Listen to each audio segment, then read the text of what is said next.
Bonjour, je vais vous parler maintenant, je vais faire quelques commentaires concernant l'exemple 3 qui se trouve, donc qui fait partie du chapitre 8.4 relatif au moment de force et qui se trouve à la page 50 ainsi que la suivante 51 de votre polycopie. Alors, dans cet exemple, vous avez, comme on peut le voir sur le schéma, une tige qui est posée sur le sol et qui est appuyée contre un mur. Donc la tige, elle est ici, hein, c'est ce que je dessine en rouge en ce moment-là. C'est ça. La tige, elle est appuyée contre le mur. Au contact du mur, on admet que le frottement est négligeable. Ça, c'est important. Au contact du sol, le coefficient statique vaut mu0 égale 0,8. On veut calculer l'inclinaison minimale de la tige. En réalité, vous avez la situation suivante. Hein. Si vous avez le mur comme ça, je vais représenter deux situations, une ici et puis une là. Hein. Évidemment, si vous mettez la tige comme ceci, ou si vous mettez la tige comme ça, évidemment, il y a une des deux situations qui est plus susceptible de faire tomber la tige. Hein. C'est évidemment ici. Là, si vous avez un angle qui est petit, si alpha est petit, eh bien, la tendance à ce que la tige tombe est relativement grande. Par contre, si vous avez ici un angle alpha qui est grand, eh bien, on a beaucoup plus de stabilité. On peut remplacer la tige par une échelle pour s'en rendre compte. Hein, quand on veut monter sur une échelle, si on incline l'échelle avec un petit angle, évidemment, il y a des risques de tomber. Hein. Tandis que si on place l'échelle plutôt comme la situation du bas, eh bien, dans ce cas-là, on a plus de stabilité. Donc, l'idée, c'est de déterminer quel est l'angle minimal, en fait, à partir de quel angle est-ce que la tige va glisser. Alors, la tendance, hein, comme je l'ai dit tout à l'heure, la tendance de la tige, c'est de basculer dans ce sens-là. C'est-à-dire que le mouvement là en bas, la tendance, c'est de glisser de ce côté-là. Donc, si elle ne glisse pas, c'est qu'il y a un frottement statique qui empêche justement la tige de glisser. Et donc, comme sa tendance, c'est de glisser horizontalement vers la droite, eh bien, la force de frottement, elle va s'exercer vers la gauche, à l'inverse, en fait, de la tendance. Donc, cette force de frottement, ici, c'est ce qui est appelé FT, hein, force tangente, en fait, tangente au sol. Hein, c'est ça que ça veut dire, mais pour nous, on a l'habitude d'écrire plutôt force de frottement FF. Pour le reste des explications, je vais garder la même notation que dans le polycopier, c'est-à-dire je vais garder FT. Et sachez qu'il s'agit d'une force de frottement. Là, il devrait y avoir une force de frottement aussi, hein, puisque la tendance étant de glisser comme ça vers le bas, la tendance de la tige à cet endroit-là, c'est de glisser dans ce sens-là. Donc normalement, il y a aussi une force de frottement qui est dirigée vers le haut et qui l'empêche de glisser. Mais il est écrit qu'au contact du mur, on admet que le frottement est négligeable. Donc ça veut dire que cette force de frottement qu'il y a ici, elle est à peu près égale à 0, on considère qu'elle est négligeable. Alors du coup, il nous reste combien de forces là-dedans? Eh bien, il nous reste encore 3 forces qu'on n'a pas exprimées. Donc il y en a une ici, hein, qui est la force de frottement. Il y a la force de pesanteur qui s'applique au milieu de la tige. Il y a la force de soutien avec le sol, qu'on appelle Fn, puisque c'est une force de soutien, donc force normale, et donc Fn par opposition normale, hein, perpendiculaire, par opposition à force tangente, Ft, qui est la force de frottement ici. Il reste une dernière force, qui est la force de contact avec le mur, qui est aussi une force de soutien, en fait. Hein. Cette force F qu'il y a ici, elle a été appelée F. En réalité, c'est aussi une force de soutien. Évidemment, ce n'est pas la même que celle-ci, donc ce serait un soutien S' en quelque sorte. Hein. Mais c'est un soutien. Donc cette force, comme c'est un soutien, elle est forcément perpendiculaire à la surface. Donc cette force-là, elle est horizontale. Tandis que la force de soutien au sol, étant donné que le sol est lui-même horizontal, eh bien cette force, elle est verticale. Alors on voit dans ce schéma qu'on n'a que des forces qui sont soit horizontales, soit verticales. Alors, passons à la page suivante, à la page 51. Et donc, il est écrit, je vais garder ça comme ça, voilà. La tige subit 4 forces qui sont mentionnées sur la figure. Donc, je le répète, une force de soutien ici, une deuxième force de soutien là, un poids et une force de frottement. Alors, maintenant, on va écrire la première condition d'équilibre. La première condition d'équilibre, c'est somme des forces égale 0. Donc, si on écrit ça, on aura Mg plus la force de soutien, de frottement, pardon, Ft, plus la force de soutien avec le sol, Fn, plus la force de soutien avec le mur, F, égale 0, puisqu'il s'agit donc d'un frottement, d'une situation statique. Alors, maintenant qu'on a écrit ça, on représente deux axes, un horizontal, un vertical. C'est tout à fait légitime, hein, puisqu'il n'y a que des forces qui sont horizontales et verticales. Et donc, sur l'axe X, qu'est-ce qu'on a? Le poids, c'est 0 sur l'axe X. La force de frottement, Ft, elle va en direction de la gauche, tandis que l'axe X va en direction de la droite, donc moins Ft. La force de soutien Fn, elle est verticale, 0. Et puis la force F, elle est dirigée horizontalement dans le même sens que X, donc plus F. Donc en définitive, on obtient que F moins Ft égale 0. C'est l'équation que vous avez ici. Donc ça, c'est l'équation sur X, en fait. Hein, ici. Vous pouvez vous dire, ouais, c'est un petit peu étrange, ils ont d'abord écrit l'équation sur Y, vraisemblablement, puis ensuite celle sur X. Bon, on fait ce qu'on veut, hein. Il n'y a pas de règle, hein. On peut commencer par Y si on en a envie. Alors maintenant, écrivons celle sur Y. Alors, sur Y, attendez, je vais juste faire ça, hop, effacer ça, voilà. Tac. Alors maintenant, sur Y, le poids Mg, il est dirigé vers le bas. Y est vers le haut, donc moins Mg. La force de frottement au sol, c'est une force horizontale, donc sur Y, il n'y a pas de composante. La force de soutien avec le sol, Fn, elle est dirigée vers le haut, comme Y, donc plus Fn. Et puis, il reste la force de soutien avec le mur. On l'a déjà dit, c'est une force horizontale, donc selon l'axe Y, qui est verticale, la composante est nulle. Donc, on a ceci, et ça, si on le nettoie, hein, eh bien, on obtient donc moins Mg, ici, plus Fn, on enlève des zéros, et tout ça égale 0. Cette équation-là, c'est celle que vous avez ici à la page 51. Donc, c'est l'équation sur Y. Donc là, on a exploité la première condition d'équilibre. Alors, maintenant, voyons ce qu'on peut faire d'autre. On a une deuxième condition d'équilibre. Ça, c'est un petit peu plus compliqué. La deuxième condition d'équilibre, c'est la loi des moments. Alors, il va falloir donc écrire le moment de chacune de ces quatre forces. On peut être malin aussi, hein, et puis se simplifier la vie. Alors, c'est ce que je vais faire ici. Il se trouve que, on peut, comme elle est en équilibre, cette tige, le point haut par rapport auquel on va déterminer les moments, on peut le choisir où on veut, puisqu'il n'y a pas de rotation en vérité. Alors, étant donné qu'on a deux forces qui ont le point d'application au même endroit, qui est ici, si on choisit le point haut par rapport auquel on va déterminer les moments à cet endroit-là, eh bien, le bras de levier de la force de soutien avec le sol et de la force de frottement avec le sol, ces deux bras de levier seront nuls, en fait. Donc, du coup, les moments de force par rapport à ce point-là seront nuls aussi. Et donc, il ne restera que deux forces qui n'auront pas un moment nul, ce sera le poids et la force F qu'il y a ici. Donc, c'est pour cette raison que je vais choisir le point haut ici, au contact de la tige avec le sol pour déterminer les moments de force. Alors ça, c'est écrit ici, hein, dans le texte, tout en haut. On choisit le pied de la tige comme origine haut et on écrit les conditions d'équilibre. Donc on en a déjà écrit une ici, CE1, elle est là. Et puis maintenant, on va s'occuper de la deuxième, c'est ce qui va être fait ici.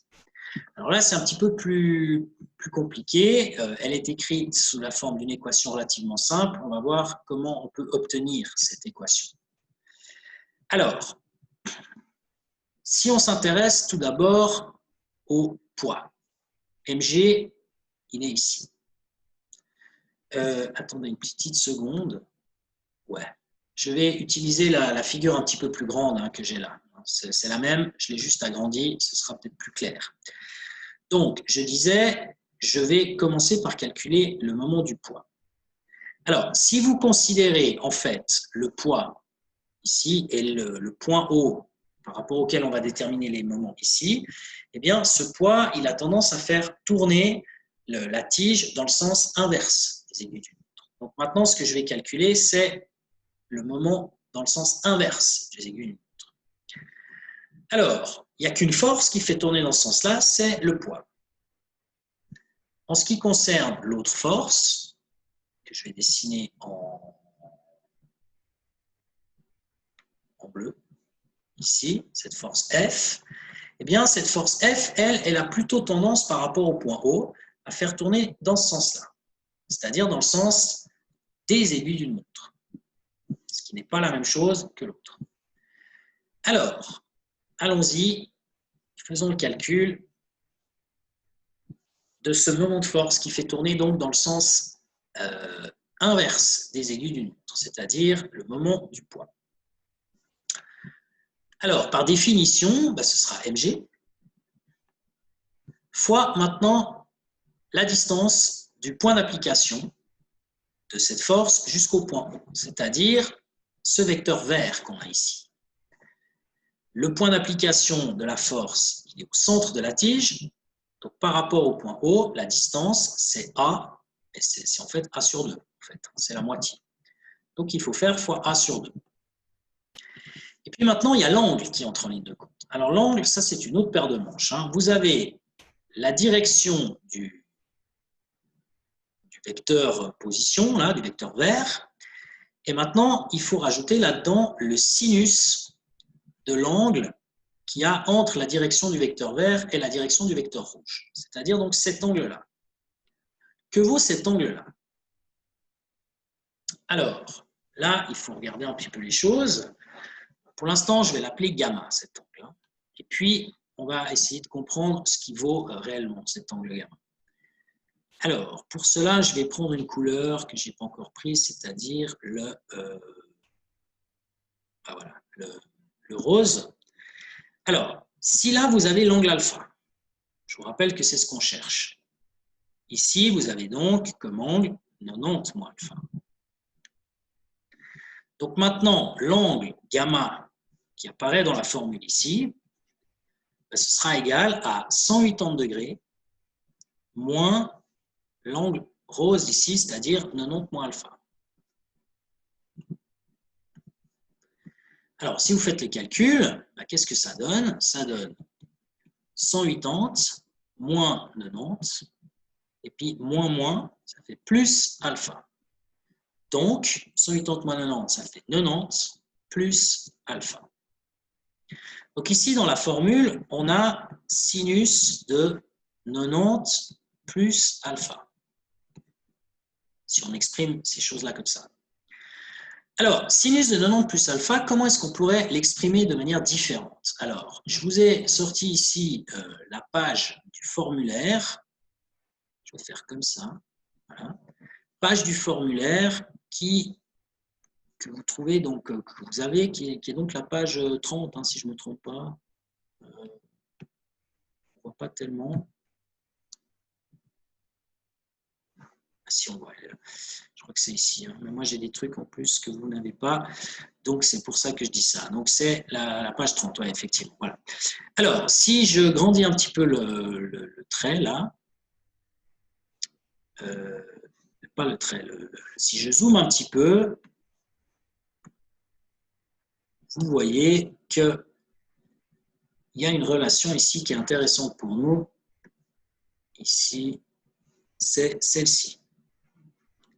Sinus de pi sur 2, je vous rappelle que pi, c'est 180 degrés, donc pi sur 2, c'est donc 90 degrés.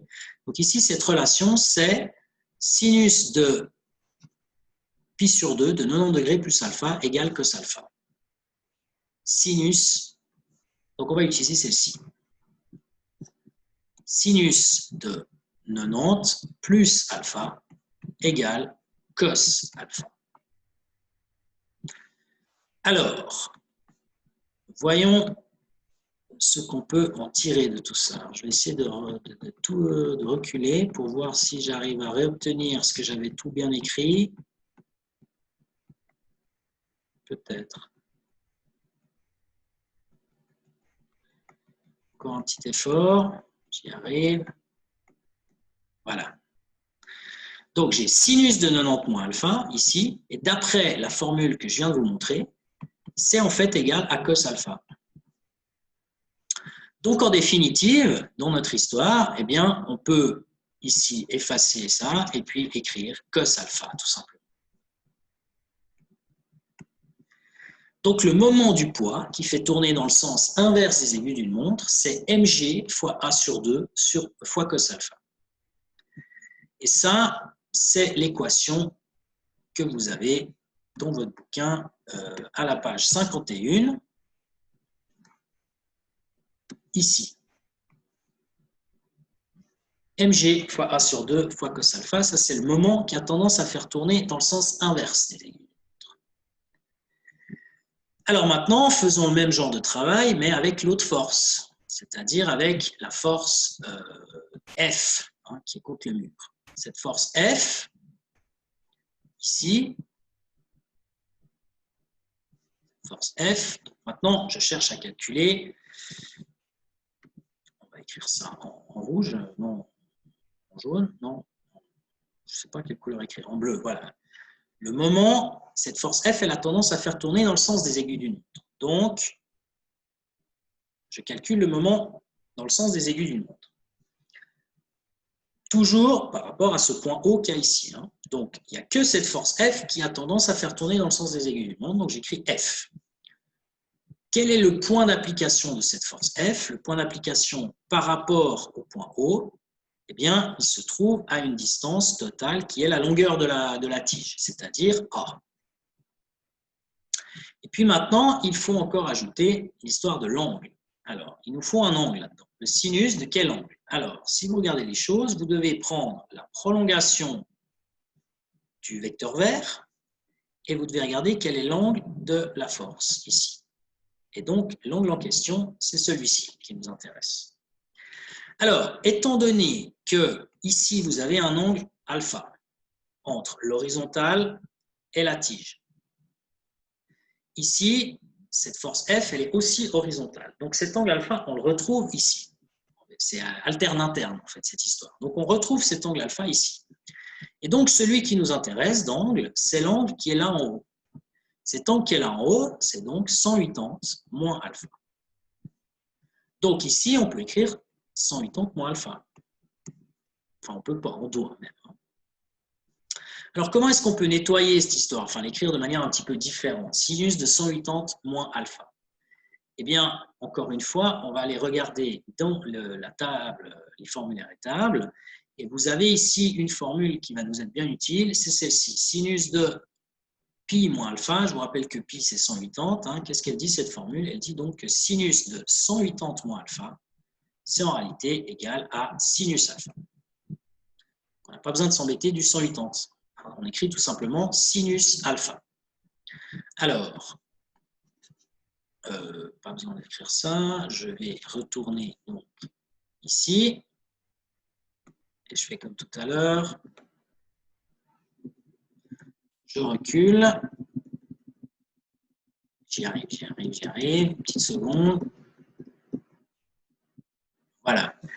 Donc, là-dedans, au lieu d'écrire sinus de 180 moins alpha, d'après la formule qu'on vient de voir, eh bien, on peut écrire tout simplement sinus de alpha. Donc maintenant, le moment qui fait tourner la tige, qui a tendance à faire tourner la tige du côté, dans le sens des aiguilles d'une montre, c'est F fois A fois sinus alpha. Alors ça, c'est aussi la formule que vous avez ici dans le cours, en bleu, je vais l'écrire. F fois A fois sinus alpha, c'est le moment de force qui a tendance à faire tourner dans le sens des aiguilles d'une montre. Et donc, de l'autre côté, ici, ça, c'est le moment qui a tendance à faire tourner dans le sens inverse des aiguilles d'une montre. Voilà. La deuxième condition d'équilibre, elle dit que ces deux moments doivent être égaux. Donc, c'est pour ça qu'il y a une égalité ici.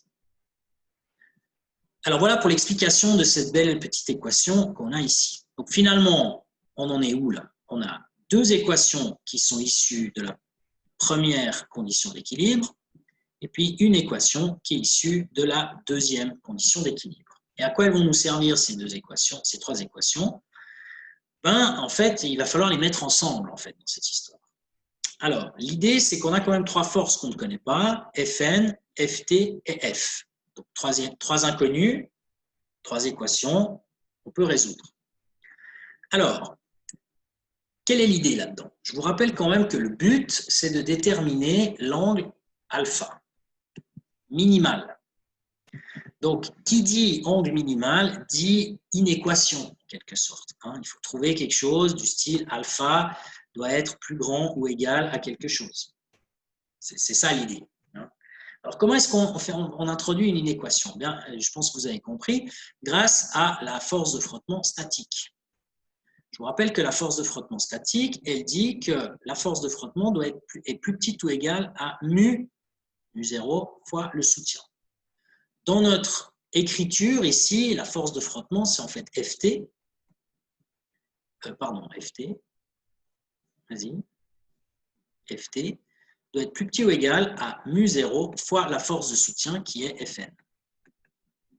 Donc l'idée maintenant, c'est d'écrire Ft grâce aux équations qu'on a, d'écrire Fn grâce aux équations qu'on a, de balancer tout ça dans cette formule pour le frottement statique, et là, on va pouvoir apparaître une inéquation, où il y aura probablement l'angle alpha qui apparaît. Alors, faisons ça. Sortons donc de ces trois équations des choses. Alors, premièrement, vous voyez que ici, on a F moins Ft. Donc ça, on en déduit que F égale Ft. Ou plutôt que Ft égale F. C'est ce qui est écrit ici. Alors, pourquoi faire ça? Parce que grâce à cette équation ici, on va peut-être pouvoir déterminer F, en fait, puisque c'est la deuxième équation qui fait apparaître cette force F. Alors, qu'est-ce qu'on peut en faire de cette équation ici? Eh bien, vous voyez que là-dedans, il y a A qui apparaît là et là. Donc, on peut diviser par A. A, il n'y a aucune chance que ce soit égal à 0, donc on peut sans autre diviser par A. Et donc, il nous reste F sinus alpha à gauche égale mg sur 2 fois cos alpha à droite. mg, le sur 2 fois cos alpha. Alors, maintenant, si je veux obtenir f, eh bien, j'ai plus qu'à diviser par le sinus alpha. Pour passer de l'autre côté. Donc, je divise par sinus alpha. Et j'obtiens f égale mg sur 2 fois cos alpha sur sinus alpha. C'est ce qui est écrit ici, en fait. Voilà. mg cos alpha sur 2 sinus alpha. Je vous rappelle que la tangente alpha, c'est sinus alpha sur cos alpha. Ça, c'est une relation trigonométrique qui, normalement, au cas où, est à la même page. Non, en fait, non, c'est pas là. C'est pas là non plus. C'est peut-être ici. Non, écoutez, bon, je faudrait la retrouver, je ne sais pas où c'est. Peu importe. C'est facile à redéterminer, et puis il me semble qu'on l'a déjà utilisé quelques fois. Bref, alors, je reviens à mon explication. Donc, on en est ici. Donc, si là-dedans, vous avez cos alpha sur sinus alpha. Donc ça, si vous avez tangente alpha qui est égale à sinus alpha sur cos alpha, eh bien, si vous inversez à gauche et à droite, vous faites 1 sur ça égale 1 sur ça, vous avez le droit, vous obtenez que 1 sur tangente alpha est égal à cos alpha sur sinus alpha. Donc ça, c'est en fait égal à 1 sur tangente alpha. C'est donc pour ça qu'apparaît le 1 sur tangente alpha ici, avec tout le reste qui est conservé, hein, ici, mg sur 2, mg sur 2. Alors ensuite, que faire avec cette équation? Eh bien, cette équation, elle permet de calculer F, force de frottement, pardon, FT en réalité, hein, FT. Vous avez FT, on peut l'exprimer de cette manière-là. Donc si vous connaissez la masse de la tige et puis l'angle, vous pouvez la calculer. Bon, ici, on ne connaît pas l'angle, justement. Donc c'est une expression. L'autre formule qu'on peut utiliser, donc là, je vous rappelle qu'on a utilisé cette équation-là, et puis celle-ci. Hein. Donc, il nous reste celle-là. Alors, de cette équation-là, on sort que la force de soutien Fn égale mg. C'est ce qui est écrit ici. Alors maintenant, on va appliquer la fameuse inéquation dont je parlais tout à l'heure, qui est la loi du frottement statique, qui dit que la force de frottement est plus petite ou égale à mu0 fois le soutien. Alors, la force de frottement, en l'occurrence ici, pour nous, c'est Ft. Donc, Ft, qui est là. Mu0, c'est mu0. Et puis, la force de soutien, eh bien pour nous, c'est, enfin, sur notre schéma, c'est Fn. D'où le Fn qu'il y a ici. Alors maintenant, on remplace. Le Fn, c'est mg, ici. Le mu0 qui apparaît là, il est toujours là. Et ce qui reste encore, c'est mg sur 2 tangente alpha que vous avez là. Alors, maintenant, on arrive gentiment au bout. Hein. Quand vous avez cette formule ici, je peux même l'agrandir un tout petit peu, voilà, ici, eh bien, vous voyez qu'il y a le m qui apparaît à gauche et à droite, divisé par m. Encore une fois, il n'y a aucune chance que m soit égal à 0. Si la masse est nulle, ça veut dire qu'il n'y a pas de tige. Et donc, l'autre que vous pouvez enlever aussi, c'est g, qui vaut 9,81. Alors, qu'est-ce qui nous reste en définitive? Eh bien, en définitive, on a à gauche 1 sur 2 tangente alpha, plus petit ou égal à mu0. Et nous, on cherche une condition sur tangente alpha. Donc, je multiplie par tangente alpha, j'obtiens 1 sur 2 est plus petit ou égal à mu0 fois tangente alpha. Et maintenant, je me débarrasse du mu0 en divisant par mu0 et j'obtiens 1 sur 2 mu0 est plus petit ou égal à tangente alpha. Cette relation, c'est ce que vous avez ici. On a inversé la gauche et la droite. Le mu0, on le connaît.